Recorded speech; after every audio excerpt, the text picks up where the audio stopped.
Good morning guys. আজকে আমরা নতুন এপিসোড স্টার্ট করতে চলেছি। আর আজকে আমাদের ডে 3।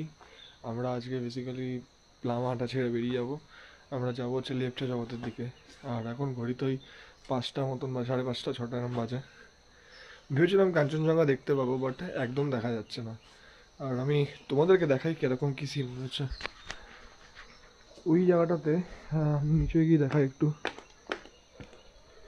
ওই জায়গাটাতে দার্জিলিংটা দেখা যাচ্ছে, জাস্ট ওই সোজাটাতে দার্জিলিং দেখা যাচ্ছে।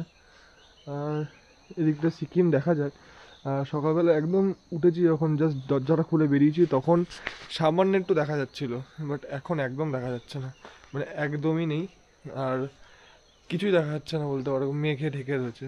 ভাবলাম হয়তো একটু হলেও কাঞ্চনজঙ্ঘাটা দেখতে পাবো, বাট একটুখানি এখন তো এইসব জায়গা মানে গ্যাপ হয়েছে জায়গাগুলো, লেনগুলো। আগে তো এরকম কিছু ছিল না, পুরো মেঘ ছিল পুরোটাই। এখন তো এতটা ক্লিয়ার। যদি কপাল ভালো থাকে, যদি এইটুকু রেঞ্জ যদি ক্লিয়ার হয়ে যায়, তাহলে হয়তো আমরা কাঞ্চনজঙ্ঘা দেখতে পারি। আর তার জন্যই ওয়েট করে আছি, দেখি। এখন ঘড়িতে বেশি বাজে না, এই 6টা মতনই বাজে। আর কালকে তো সেরকম কিছু দেখাইনি আমাদের হোমস্টেটা কেমন কি না, তো এখন দেখাচ্ছি। দেখো তোমরা, আমরা এরকম অনেকটা উঠে এসছি। এসে এটা হচ্ছে আমাদের হোমস্টে। এরকম একটা লোকেশানে, এরকম একটা পাহাড়ের ক্লিফের মধ্যে। ওই দোগেশ ভাই আমাদের সাথে কালকের থেকে যখন এসছি তখন তো সারা রাত্রি এখানে ছিল, সারাদিন এখানে রয়েছে, উঠেই নি একবারও। আর এরকম একটা আমাদের রুম, দুটো রুম রয়েছে কটেজে। এটা অ্যালাফিয়ার, আমরা তো অ্যালাফিয়া থেকে এসেছি। দুটো রুম, এই একটা রুম, এই একটা রুম। আমরা এটাতে রয়েছি, যেহেতু এটা কাছে, বাইরে বেরোলেই যদি ভিউ দেখা যেত তো দেখা যাবে ওরকম টাইপের, ওই জন্য নিয়ে। সেরকম রুম দেখানোর মতন কিছু নেই, আর রুমের তথ্য দেওয়ার মতন কিছু নেই। তোমরা অ্যালাফিয়ার থেকে বুকিং করতে পারো, আমি ডিসক্রিপশান দিয়ে দেবো সব কিছু। আর স্টেটার নাম হচ্ছে শেরপা কটেজ। তুমি যদি শেরপা কটেজ বলো এখানে আসতে পারবে। এই রাস্তাটা একটুখানি ডিফিকাল্ট, মানে যদি বাইকে আসছো তাহলে খুবই ডিফিকাল্ট। অনেকটা অফরোড, অনেকটা বড় অফরোড। মানে 5 মিনিটের যে রাস্তা হওয়া উচিত সেটা আধা ঘন্টার পর লাগছে। 5 কিলোমিটার্স অনলি, 4 to 5 কিলোমিটার্স, তাও অনেকক্ষণ লাগছে। মানে এতটা ডিফিকাল্ট রাস্তা, ঠিক আছে। আজকেও আমরা যাবো, দেখতে পারবে নামার সময় অনেক ডিফিকাল্টিস আসবে, বাট এখানে বিহেভিয়ার খুব ভালো, খাওয়া দাওয়া খুব ভালো। আর প্রপার টাইমে সব কিছু এরা তোমাকে দিয়ে দেবে, মানে তোমাকে বলতে লাগবে না, ওরা জাস্ট হাজির করে দেবে। খুব ভালো বিহেভিয়ার, আমাদের বিহেভিয়ারের জন্য টপ নচ 10, খাওয়ার দাওয়ারও 10। আর শুধু 10 আমি কাঞ্চনজঙ্ঘার জন্য দিয়ে দেবো, কিন্তু কাঞ্চনজঙ্ঘা দেখতে পাচ্ছি না বলে আমি 9, এটা আমার নিজের জন্য, ঠিক আছে। তো যাই হোক, এখানে বনফায়ার বাগেরা হয় সব জায়গাতে। তোমরা যারা বনফায়ার করতে চাও করতে পারো, এখানে চেয়ার্স বাগেরা আছে, আরও ভেতর রয়েছে, ওদেরকে বললে বেরিয়ে যাবে। এই জায়গাটা বনফায়ার হয়, বারবিকিউ হয়, সব হয়। এবার এখানে অনেকগুলো কটেজ রয়েছে পরপর, কিন্তু কটেজ রয়েছে, বাড়ি রয়েছে, বাট এটা একটুখানি বেটার, এটা একদম ক্লিফের সামনে। আর ওদের বাড়ি হচ্ছে এইগুলো, ওই তলায় যেগুলো, ওটা হচ্ছে ওদের বাড়ি। তো এখান থেকে ফ্রেশ ট্রেশ হবো একটু পরে, দেখি একটুখানি রেস্ট নেবো। অনেক তাড়াতাড়ি উঠেছি কাঞ্চনজঙ্ঘা দেখার জন্য, বাট দেখতে তো পেলাম না। তো একটু রেস্ট ফেস্ট নিই, রেস্ট ফেস্ট নেওয়ার পরে ব্রেকফাস্ট টেকফাস্ট করে তারপরে বেরোবো। 10টা 10:30 এরকম নাগাদ এখান থেকে বেরোবো, দিয়ে লেফটে যাওয়ার ঢুকবো। ওখানেও ঢুকতে 1 ঘন্টা লাগা উচিত, বাট আমার মনে হয় 1 ঘন্টার বেশিই লাগবে। দেখা যাক কী হয়। এতক্ষণ ওয়েট করছিলাম কখন কাঞ্চনজঙ্ঘা দেখা যাবে, কতক্ষণ কাঞ্চনজঙ্ঘা দেখা যায়। প্রায় আমি এখানে 4 থেকে 5 ঘন্টা ধরে বসে রয়েছি, এখন দেখা যাচ্ছে। আমি জানি না গোপ্রোতে কতটা আসবে, বাট আমি তাও দেখাচ্ছি, একবার দেখো। একটু জুম করার চেষ্টা করব আমি, দেখি কিছু দেখা যায় কি না সেরকমভাবে। দেখতে পাচ্ছ এই ঠিক কোনাটাতে হালকা পিকটা দেখা যাচ্ছে, হালকাভাবে ওই যে ওপরে পিকটা কাঞ্চনজঙ্ঘা দেখা যাচ্ছে। এই পুরো রেঞ্জটা হচ্ছে কাঞ্চনজঙ্ঘা। ওফ, অনবদ্য ভিউ। এদিকে দার্জিলিংটা দেখা যায় এখন, জানি না। এটা সিকিম, এই যেটা দেখা যাচ্ছে ওটা সিকিম, ওই ওপরের পাহাড়টা। এত সুন্দর লাগছে না কাঞ্চনজঙ্ঘাটা এখান থেকে, জাস্ট ওই একটা ছোট্ট গ্লিমস মন ভালো করে দিচ্ছে। এই মেঘটা যদি একটু কেটে যায় তো পুরো রেঞ্জটা ক্লিয়ার হয়ে যাবে, এখান দিয়ে দেখা যাচ্ছে।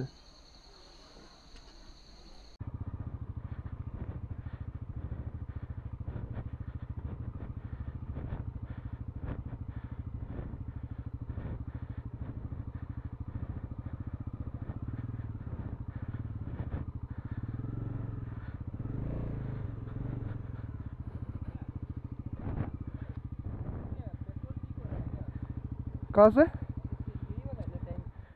नहीं नहीं, ये पेट्रोल नहीं है, ये वाला बोल रहे ना। पानी पानी, हाँ हाँ पानी, हाँ हाँ फ़ोन कर लेंगे, ठीक है ठीक है ठीक है।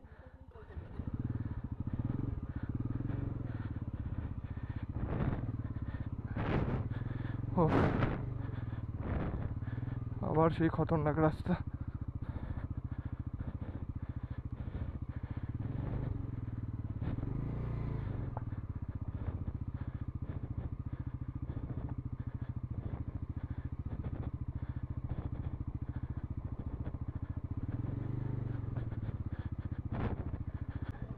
হ্যাঁ হ্যাঁ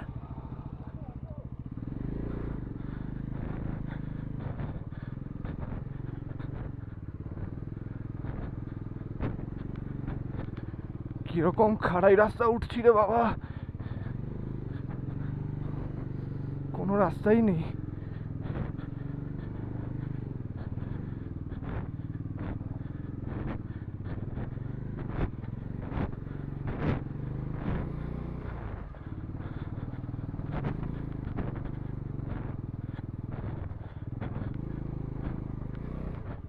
बहुत 90 डिग्री एंगल उठছি, बहुत খাড়াই রাস্তা।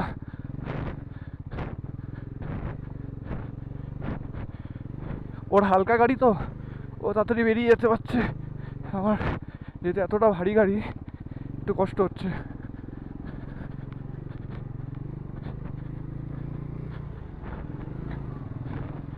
ও ফাইনালি একটু ভালো রাস্তা পেলাম।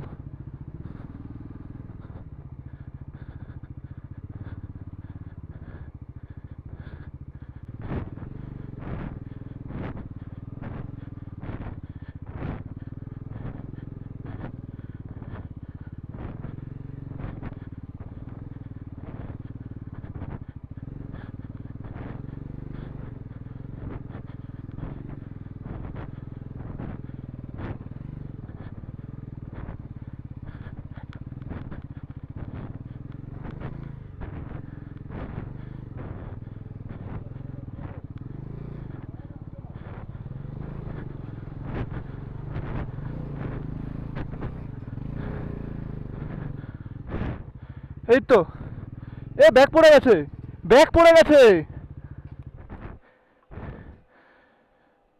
তোমার রেন কভার কোথায়? না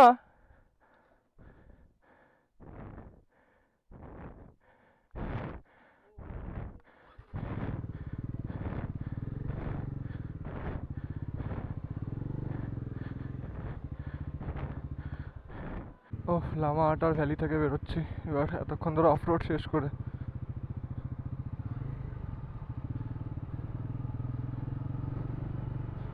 ও কঠিন অফ রোড ছিল, কঠিন, মানে আমার কাছে তো কঠিন প্রথমবার। আর এবার একটু শান্তি লাগছে এটা দেখে, এরকম একটা ভ্যালি, এরকম চা পাতা, এই চা পাতা পড়েও রয়েছে, সব তুলে নিয়ে যায় যখন তখন, এর জন্য এরকম একটা সুন্দর একটা সিনারি হয়ে রয়েছে, একটা সুন্দর পিসফুল ব্যাপার। আর হাওয়াটাও দিচ্ছে মিষ্টি মিষ্টি। ওই টাইমে যা কষ্ট হচ্ছিল, আমার গলা শুকিয়ে গেছে, কিন্তু জল নেই, জল খেতে পারলাম না, জল কিনতে হবে পরে, কোথাও দোকান দেখে দাঁড়াবো আর একটু জল টল কিনবো।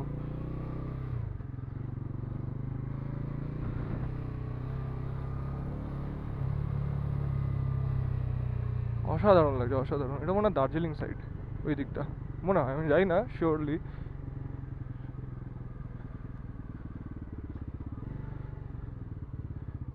ও হেয়ারপিন বেন্ড, ভালো খাড়াই।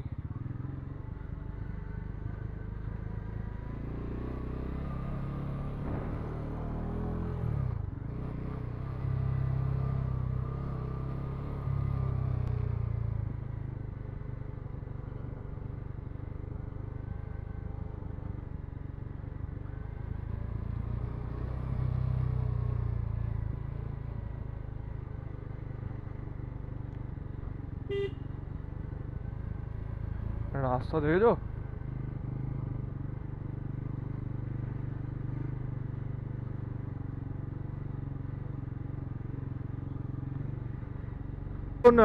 এই জায়গাটা জানি না কি বলে, বাট ওই জোড় বাংলো ঢুকতে আর 2-3 কিলোমিটার বাকি। জোড় বাংলো মোড় থেকে আমরা বাদিকে যাব, বাদিকে, তারপরে টুয়ার্ড এই ঘুমের দিক থেকে হয়ে, মানে ঘুম হয়ে আমরা ঢুকে যাবো ওইতে কি বলে লেপ্চা জগৎ। তো এইটাই হচ্ছে প্ল্যানিং। আর বেশিক্ষণ না, হয়তো আধা ঘন্টা মতো লাগবে, যেহেতু রাস্তায় জ্যাম বাগেরা থাকে। আর এই সামনে একটা ভিউ পয়েন্ট আছে, মানে আগের দিন দাঁড়িয়ে ওখানে অনেকগুলো ছবি তুলেছিলাম। তো ছবিগুলো তোমরা ইনস্টাগ্রামে চেক করতে পারবে। আমাকে ফলো করতে হলে @MC ডিবাগা বলে সার্চ করবে, MCDEBAGA। আমি ডিসক্রিপশানে লিঙ্কও দিয়ে দেবো, আর এখানে ভিডিওতে লেখাও দিয়ে দেবো, চাপ নেই। তো তোমরা ওইখানে গিয়ে দেখতে পারো, আমি ফটো ছাড়ি। আর অয়ন ভদ্র বলে সার্চ করলে আমাকে ফেসবুকেও পেয়ে যাবে। ফেসবুকে আমি নর্মালি কোনো কন্টেন্ট সেরকম ছাড়ি না, বাট নর্মাল আমি ওটা ডে টু ডে লাইফের জন্য ইউজ করি। তো তোমরা ওখানেও কানেক্ট হতে পারো আমার সাথে। কন্টেন্ট মুভিটার মতন লাগছে অনেকটা, কিচ্ছু দেখা যাচ্ছে না। গুমনাম হ্যাঁ কই এটার মতন অনেকটা, পুরো ব্ল্যাঙ্ক। আর এরকম পাইন ফরেস্টের মধ্যে দিয়ে এরকম মেঘগুলো ঘুরে বেড়াচ্ছে, অনেকটা স্পুকি স্পুকি ব্যাপার এগুলো। রাত্রিবেলায় তো হেভি ভয় লাগবে এইসব জায়গাতে। মানে দেখো না, সামনে কিছু দেখা যাচ্ছে না, পুরোটাই একদম কভার্ড মেঘে। আমাদের ঠান্ডা হাওয়া মারছে, ভালোই জোরে ঠান্ডা হাওয়াটা মারছে।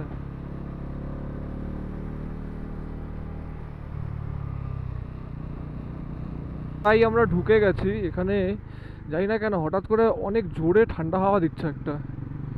আর আমি যেহেতু গ্লাভসটা খুলে নিয়েছি বৃষ্টির জন্য, হাত পুরো মনে হচ্ছে ব্যথা হয়ে যাচ্ছে, লাল হয়ে যাচ্ছে হাত পুরো একদম। জানি না কেমন একটা লাগছে, আর ঠান্ডাও ভালো লাগছে। আর এমনি আমার জ্যাকেটটা কালকে ভিজেছিল, মানে কোটটাও ভিজেছিল, রাইডিং কোট আর জ্যাকেট। তো জানি না, আমার ভেতরে জল ঢুকছিল, তো ওই জন্য এই হাওয়াটা এখন লাগছে না, ভালো ঠান্ডা দিচ্ছে শরীরে। ভাগ্যিস আজকে মোটা গেঞ্জি পরে নিয়েছিলাম, নাহলে তো খুব ঠান্ডা লাগতো।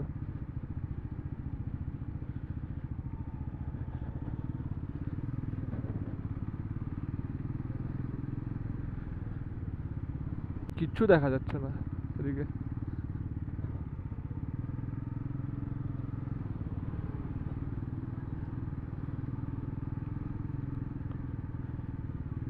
ও ভাই, আবার জ্যাম। এই জ্যামটা দার্জিলিংয়ে হবেই, আরও ঢুকবো দার্জিলিংয়ের দিকে আরও জ্যাম বাড়বে।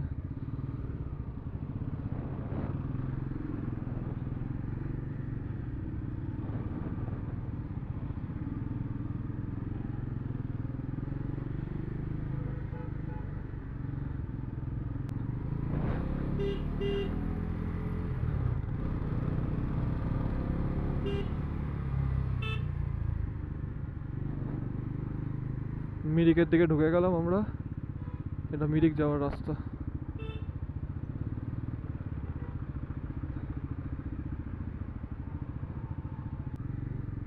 আমাকে একটা ট্যুরিং জ্যাকেট কিনতে হবে, কেন কি এটাতে দেখছি ঠান্ডা খোয়াটা, মানে এটাতে মেস বেশি, তো তো এটা গরমকালের জন্য ঠিক আছে, বাট ঠান্ডার জায়গায় গেলে বা শীতকালে গেলে খুব মুশকিল। এটাতে হাওয়া ঢোকে, পুরো ভক ভক করে হাওয়া ঢোকে। এটা আপাতত চালাই, যদি কোনোদিনও পরে মনে হয় যে কিনতে হয় তখন কিনবো।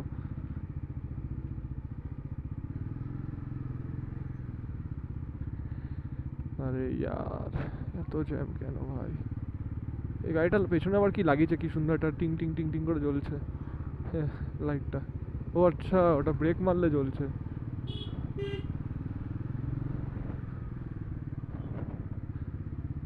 No issues.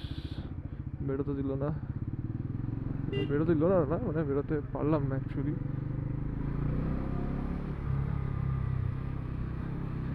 এত মেঘলা, এত মেঘলা, এত পুরো কুয়াশাতে ছেয়ে রয়েছে, কিছু দেখা যাচ্ছে না। দেখো কি করে মানুষ তাকাবে কোন দিকে, কিছু তো দেখা যাওয়া উচিত। আর শরীরে আজকে না আমার কিরকম একটা ল্যাদ লাগছে, জানি না, যে মারাত্মক ল্যাদ লাগছে। এই জন্য আমার ভয়েস শুনে হয়তো বুঝতে পারছো আমি একটুখানি খুব ডালভাবে ব্লগটা করছি।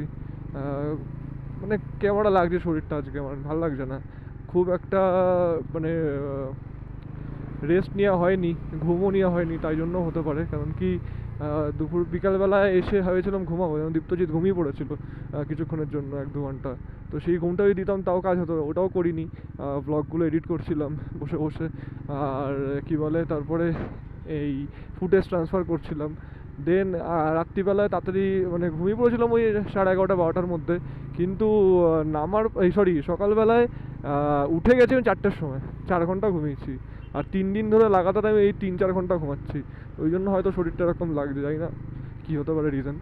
আর ওঠার কারণটাই ছিল হচ্ছে তাড়াতাড়ি যে আমি কাঞ্চনজঙ্ঘা দেখবো বলে বসেছিলাম একদম অতক্ষণ ধরে, মানে যাতে আলো আসলেই রোদ্দুরটা উঠলেই পিকটা যাতে বোঝা যায়।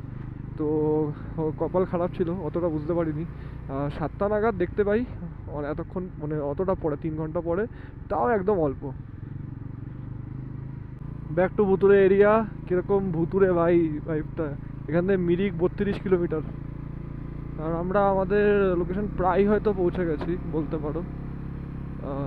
সুখিয়া 9 কিলোমিটার মতন দেখলাম, জানি না এখান থেকে আমাদের লোকেশনটা কত কিলোমিটার বাকি জানি না, ওই 10-15 মধ্যেই হওয়া উচিত। তার না, 10-15 বেশি বললাম, 8-10-এর মধ্যে হওয়া উচিত। পুরো মেঘে পুরো ঢেকে গেছে জায়গাটা, আর বর্ষার মেঘ এটা। বৃষ্টি চালু হয়ে গেছে, জানি না কেন। এই গ্লাভসটা যার জন্য দাঁড়িয়ে খুলিয়ে নিলাম, কেন কি কালকে যা ভিজেছিল, কালকে আমরা রুম হিটার লাস্টে রেন্ট করেছিলাম, রুম হিটার রেন্ট করে রুম হিটার দিয়ে আমরা জামা প্যান্ট জ্যাকেট গ্লাভস যা ছিল সব শুকিয়েছি। তো ওই জন্য আজকে রিস্ক নেবো না, আর গ্লাভসটাকে প্রোটেক্ট করতেই হবে। তো ওই জন্য গ্লাভসটাকে ডাইরেক্ট ব্যাগে ঢুকিয়ে দিলাম, তারপরে আর কোনো চাপ থাকলো না। কাঁচ খুললে চোখে জল ঢুকছে, আর কাঁচ না খুললে খুব একটা দেখতে পাচ্ছি না, মানে বৃষ্টিটার জন্য আমার এই পিন লকের মধ্যে জল ঢুকে গেছে, তো যার জন্য এই সমস্যাটা হচ্ছে।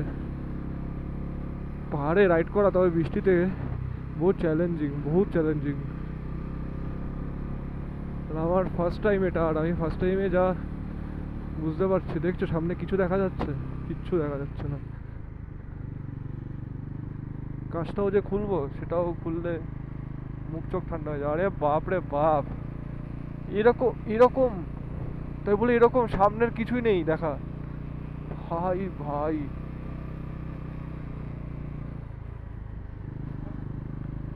দেখো দেখো কোথায় রয়েছে গাছপালা, সামনে কিছু বোঝা, সব অন্ধকার মনে হচ্ছে।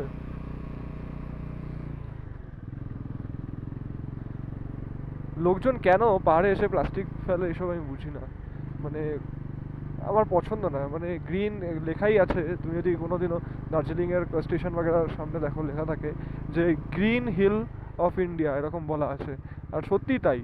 কিন্তু তা সত্ত্বেও লোকে এই নোংরা, দেখো না, প্লাস্টিকের বোতল, নর্মাল নোংরা ফোংরা সব ফেলে দিয়ে গেছে কেন? মানে এইগুলো তো নিজেদের বোঝা উচিত। লোক তো ওখানে কোথায় ঢুকছে জানি না, তো রাস্তাও ছিল না, ছোট্ট একটা ঘুরছি, কোথায় ঢুকছে কে জানে। সুখিয়া 8 কিলোমিটার এখান থেকে, আমরা সুখিয়া যাব না, আমরা যাব হচ্ছে লেপচা জগৎ। আজকে একটা জিনিস ভালো, যে গাড়ি আমাদের বাইরে রাখতে হবে না, কেন কি কালকে গাড়ি আমাদের বাইরে ছিল, ওখানে যে কটেজে ছিলাম ওখানে কোনো রাখার জায়গা নেই, মানে কি বলবো, রাখার জায়গা ইন দ্য সেন্স কোনো ওই নেই তোমার, পার্কিং টাইপের কিছু নেই। আর যেখানে গাড়ি রাখে ওখানে পুরোটা মানে মাটি আর বালি, ঠিক আছে, তো শুকনো বালি মিশে একদম নরম একটা জায়গা, আর ইট পাথর কিছু নেই ওখানে। গাড়ি ওখানেই রাখতে হবে, তো সারা রাত্রির বৃষ্টিতে ভিজেছে গাড়ি আমার। আর তারপরে যে সিনটা হয়েছে সারা রাত্রির, যেখানে আমি গাড়িটা পার্ক করে তো চলে এসেছি, এবার আমার গাড়িটা সরিয়ে কেউ অন্য একটা জায়গায় একটু এগিয়ে দিয়ে রেখেছে। এবার ওই এগিয়ে যেখানে রেখেছে সেখানে একদম মানে জলের মধ্যে ঢুকেছে, আমার সামনের চাকাটা মানে জলের মধ্যেই ছিল বলতে পারো, অ্যালয়ের রিমটা কাছাকাছি অবধি জল, মানে ভালোই জল, ঠিক আছে, মানে 2-3 ইঞ্চি বা এরকম কিছু জল। আর এদিকে স্ট্যান্ডটা আমার পুরো জলের মধ্যে, আর গাড়িটা আস্তে আস্তে ঢুকছে। আমি সকালবেলা দেখতে গেছি যে গাড়িটা ঠিকঠাক আছে কিনা, দুজনে গাড়ি রাখা ছিল, আর যেহেতু আমি আগেই উঠেছি তো আমি দেখতে গেছি, তো দেখি গিয়ে আমার গাড়ি অলরেডি হালকা শুয়ে পড়েছে, আর যদি কিছুক্ষণ থাকতো তাহলে একদম ঢুকে যেত ভেতরে। এবার আমার গাড়ির তো ওয়েট প্রায় এখন 195 কেজির মতন, সব কিছু এই ইনস্টল করে এত কিছু 190 to 195 কেজির মতন ওয়েট, তো মানে ভালোই ওয়েট।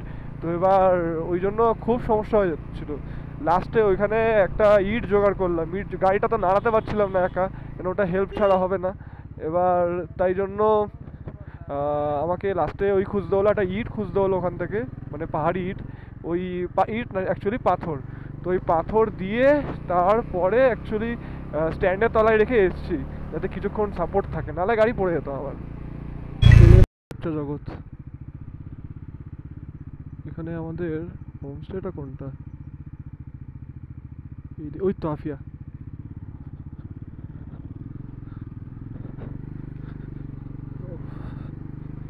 অনেকক্ষণ ধরে ভাবছিলাম কোথায় হবে না হবে, চলে এসেছি।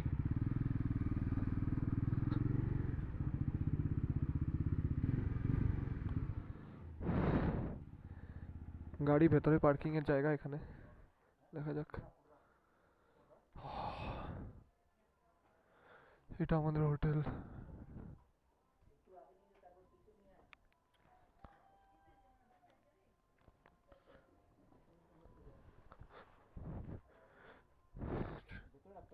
হ্যাঁ, আপাতত লাগেজগুলো তো খুলবো আগে।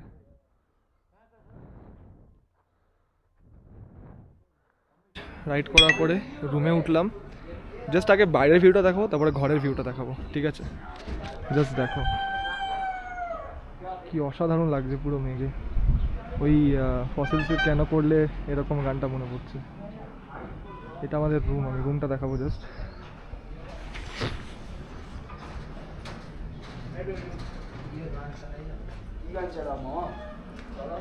রুমটা স্পেশিয়াস বলবো না, বাট পারফেক্ট। এটা হচ্ছে রুম, দুটো বেড রয়েছে, এখান থেকে একটুখানি স্লাইড করলে সব দেখা যায় ভিউ। আর এখন দুটো বেড, এখানে একটা ঠিকঠাক বাথরুম, মানে মোটামুটি কাজ করার মতন। আর এখান থেকে দাঁড়িয়ে কাঞ্চনজঙ্ঘা দেখা যায়, এই রেঞ্জটাতে পুরো কাঞ্চনজঙ্ঘাটা দেখা যায়। আর এই জায়গাটা নর্মাল ওই দার্জিলিংয়ের ভিউটা আসছে এখান থেকে প্রপার। এখানে আমরা এখন খেতে চলে এসেছি লাঞ্চে। হ্যাঁ, লাঞ্চের মেনুটা দেখাই জাস্ট। এখানে সাদা ভাত, স্যালাড, কী বলে ডিমের কিছু কারি আছে, তার সাথে একটা ভেজ সবজি দেবে বললো। তো আমরা খাবার দাবার খেয়ে তারপর একটু বেরোবো এদিক ওদিক ঘুরতে, দেখি ঘুরে কী কী দেখা যায়, দেখে আসবো, তারপর আবার হোটেলে ব্যাক করবো। এখানে এখন আমার হাত পা পুরো কাঁপছে। এখানে ওই 15 মতন এখন চলছে, 15 ডিগ্রি, বহুত ঠান্ডা। এতটা ঠান্ডা যে বলতে পারবো না। জাস্ট খাবার দাবার খেয়ে এসে ওপরে এসেছি। এতক্ষণ তো পুরো মেঘলা ছিল, এখন একটু কেটেছে। আমার হাত পাত পুরো কাঁপছে। আমি জাস্ট দেখাই তোমাদেরকে কেমন লাগছে ভিউটা। এখান দিয়ে মেঘগুলো ঢুকছে, দেখো কি সুন্দরভাবে। আর এটা হচ্ছে দার্জিলিং সাইড। এখানে রাত্রিবেলা যে অসম ভিউ আছে না, দেখবে মারাত্মক সুন্দর আসে। এখান থেকে কী বলে মেঘরা আসা যাওয়া শুরু করেছে। আমি দেখছি জুম করে দেখানো যায় কি না। এরকম এরকম সুন্দর। এই মারাত্মক কাঁপছে আমার হাত থাক, একটুখানি বুঝে নিও। যদিও বা রক স্টেডি মোড আছে, মানে স্টেবিলাইজেশন, অতটা কাঁপবে না যতই আমি নাড়ি, কিন্তু তাও এখান থেকে যদি ওয়েদার ভালো থাকে কাঞ্চনজঙ্ঘা দেখা যায়। যেহেতু বৃষ্টি হয়েছে, সম্ভাবনা আছে যে কাঞ্চনজঙ্ঘা দেখা যেতে পারে কালকে। মোটে হোমস্টের মালিকও বললো যেরকম হয়। তো দেখা যাক কি কি আর আছে, ওয়েট করছে আমাদের জন্য। আজকেই লাস্ট ডে আমাদের, কালকে বেরিয়ে যাবো ওখান থেকে। তো বহুত ঠান্ডা এখানে, বহুত ঠান্ডা। আমি জানি না কী করে দাঁড়িয়ে আছি, মারাত্মক ঠান্ডা লাগছে। এখন জাস্ট 6:30 7টা মতন বাজে, ঠিক প্রপার দেখিনি, ওই রকমই হবে। আর জাস্ট অ্যাম্বিয়েন্স দেখাবো কিছু তোমাকে। এই হচ্ছে এখন হোমস্টের আমাদের কন্ডিশন। এত সুন্দর লাইটিং, এটা আমাদের রুম। আর এরকম অবস্থা, এত সুন্দর লাগছে। এইবার যেটা দেখাবো সেটা দেখো, আমি আগে ওই দিক সামনে দেখাবো না, আগে আমি এদিকটা দেখাবো। রাত্রিবেলায় এরকম আলো ফালো চলছে এখানে, এত সুন্দর। কিন্তু মেন জিনিস হচ্ছে এই দেখো, এখানে এখন অন্ধকার লাগছে তো, দেখি জুম করে কতটা দেখানো যায়। এখানে পুরো হালকা হালকা তোমরা হয়তো আলো দেখতে পাচ্ছ। এখানে মোবাইলে বেটার, মোবাইল একটা টেক নিয়ে দেখাবো। সেটা হচ্ছে এত সুন্দর দার্জিলিং এর ভিউ আসছে, এত সুন্দর রাত্রিবেলায়, প্রপার একদম এই পাইন ফরেস্ট। এখানে অন্ধকারে কিছু দেখতে পারবে না। তো ফোনের টেক আমি একটা নেব, নিয়ে ওটা অ্যাড করব, যাতে তোমরা বুঝতে পারো যে কেমন কি লাগছে না লাগছে দেখাবো। পারফেক্ট লাগছে, এবার পারফেক্ট। বৃষ্টি বন্ধ হয়ে গেছে, মেঘ প্রায় কেটে গেছে। আর যখন এখান থেকে গাড়িগুলো আসছে না, পেছন দিয়ে গাড়িগুলো আসছে অন্ধকারে, জাস্ট ওই রাত্রিবেলায় অন্ধকারের মধ্যে আলো, হেডলাইটের আলোটা পড়ছে গাছের মধ্যে থেকে, ফগের মধ্যে থেকে, পুরো হন্টেড 3D বা ওই মুভিগুলো, ভূতের মুভিগুলোর কথা মতো মনে পড়ছে। দারুণ লাগছে, দারুণ। রাত্রির প্রায় এখন 10টা সাড়ে 10টা বাজতে যায়, আর এখানে পুরোটাই অন্ধকার হয়ে গেছে, আর শোয়ার টাইম হয়ে গেছে। আমরা জাস্ট ডিনার করে এলাম, আর ডিনার করে এখন শোয়ার টাইম। আর আজকের ব্লগটা এই অবধি এন্ড করবো, কারণ কি আর দেখানোর মতন কিছু নেই। যদি সকালে কিছু দেখানোর হয় তাহলে আমি অলরেডি ইন্ট্রোতে অ্যাড করে দেবো, তাছাড়া দেখানোর মতন কিছু নেই সেরকম। আর এই অবধি শেষ করে কালকে নতুন একটা এপিসোডে দেখা হবে, আর তার জন্য স্টে টিউনড, ঠিক আছে? আর আমাকে সাবস্ক্রাইব করে দিও যাদের পছন্দ হচ্ছে আমার ব্লগগুলোকে। আর যদি কোনো কমপ্লেন্ট থাকে দেন একদম অবশ্যই করে কমেন্টে জানাও কি মানে ইমপ্রুভমেন্ট দরকার। আর আমাকে ইনস্টাগ্রামে ফলো করতে ভুলো না, @MCDEBAJMCDBaga ফলো করতে পারো। তো দেখা হচ্ছে পরের ব্লগে।